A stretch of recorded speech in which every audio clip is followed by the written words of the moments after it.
Hey everybody, it's Amy Cat and we're back. And it is time for another installment of Grandia. Let's play. So right now we are getting an overview of the city of Parm in all its glorious, primitive 3D grandeur.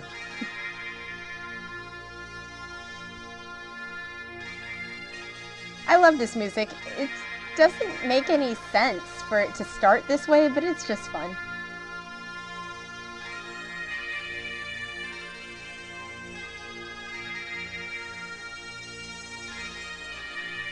Aha!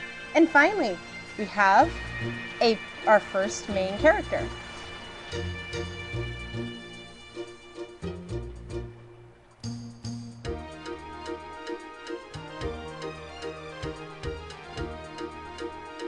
Oh, and remember how I said the voice acting was bad in this game?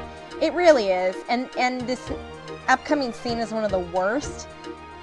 The NPCs are always the most awful, but I have to say, I have this strange fondness for the main character's voice acting. I don't know why. It's so bad, and yet I love it. Hey, you! This'll teach you, you punk! Oh!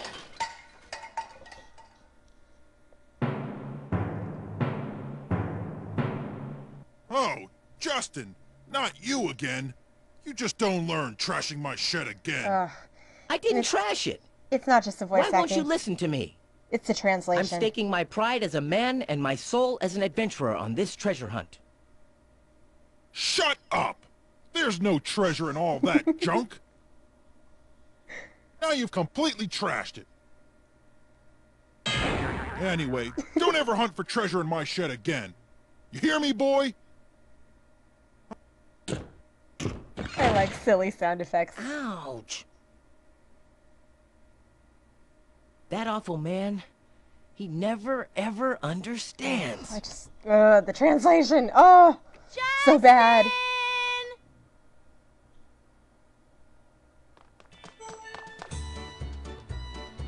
Justin, you okay? That sounded like it hurt. Oh, Sue, did you see that? Don't worry, a punch like that, nothing to it. For a first-rate adventurer, it comes with the territory. Right. And So Sue, how'd it the go? grown woman Did you trying find to sound like a anything in little the girl. Nah, nothing at all. It really was all junk. Must have guessed wrong. But Sue, what about you? Of course I found something. I know the audio is not synced up right. Here it is, the legendary armor. I found it all by myself. Oh yeah, Puppy helped too. The Here you go, Justin. the Prerequisite, legendary armor. animal sidekick there. Great, Sue. Yes, That's the first the one. legendary armor. That leaves the Shield of Light, the Warrior's Helmet, and the Spirit Sword. Don't forget, we gotta get him by sundown or we'll lose. Yuck, I don't want to marry that awful gods. You know, it's really your fault, Justin. You're the one that took Gons up on his dare. You'd better take responsibility. Okay, I know. Come on, let's go show this to Gons. Puppy, Just let's love- go too. I love the way that Sue's voice actress hams it up in that line. It's just, oh man, it's so We bad found and yet it, it's Gons. fun. The first treasure.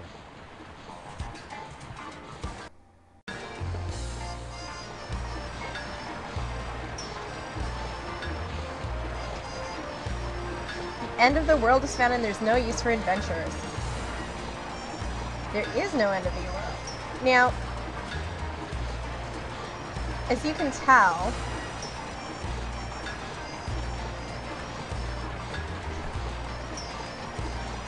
they've thrown this random character in here to introduce you to Justin. And they're rivals. They hate each other, but it gives us a good reason to see what Justin is like. He's an immature goofball who loves playing around and wants to be an adventurer more than anything. And they're talking about the end of the world. Now, obviously, that's not like, they don't know when the world's going to end. It means something else, and we'll find out what that is later.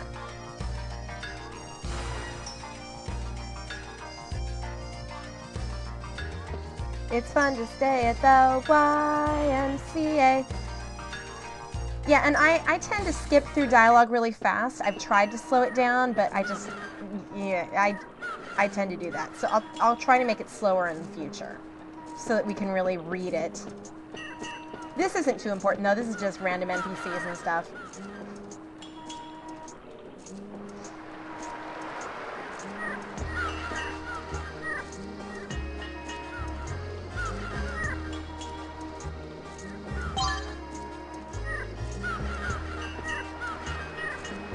Now, I don't know why, but all of my favorite games have really long introductions before you really get to the meat of the game and get to start playing.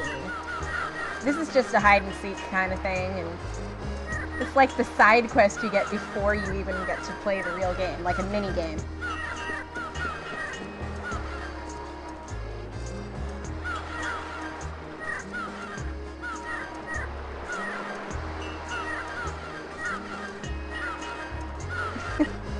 I'm sorry, I love the stupid jokes. I just do. Okay, looks like we found the third item.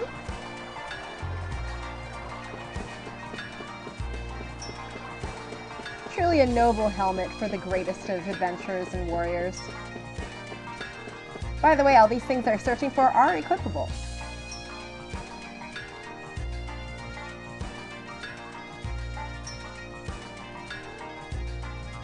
They comment on the factories and the soot.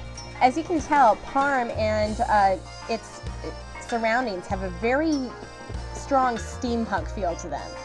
And at the time I first played this, I didn't know what steampunk was, but now it's really cool. I think that's kind of a neat way to present it. Grandia has a very different setting that's unusual for your standard RPG.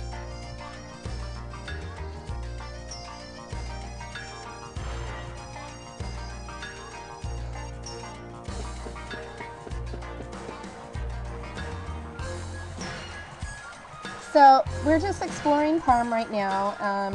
I'm trying not to talk to every NPC I meet, but that's kind of the way I tend to play a game, especially when I first start it, and I'm kind of getting a feel for it. And I haven't played this game in a long time, which is one of the reasons I'm treating it sort of like I'm playing it for the first time, even though it's probably more like the fourth or fifth.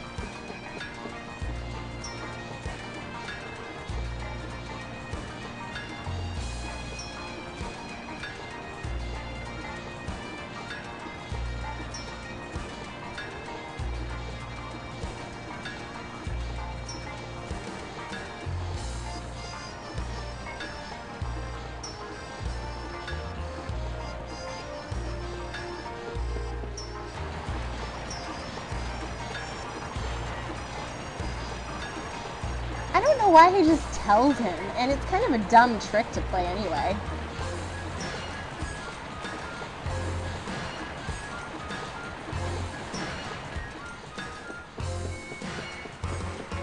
But, you know, this isn't exactly the best part of the game. It's fun because we get to be introduced to Justin's character. And honestly, I think he's great because he's a hyperactive spaz. He's just so... In an era of very serious RPG heroes, like this was about the time of Cloud in Final Fantasy VII and Squall in Final Fantasy VIII. And look at those angsty, not very talkative heroes, and then look at Justin. He's like the ADHD poster child, and he's such a ditz. It's wonderful. I love it.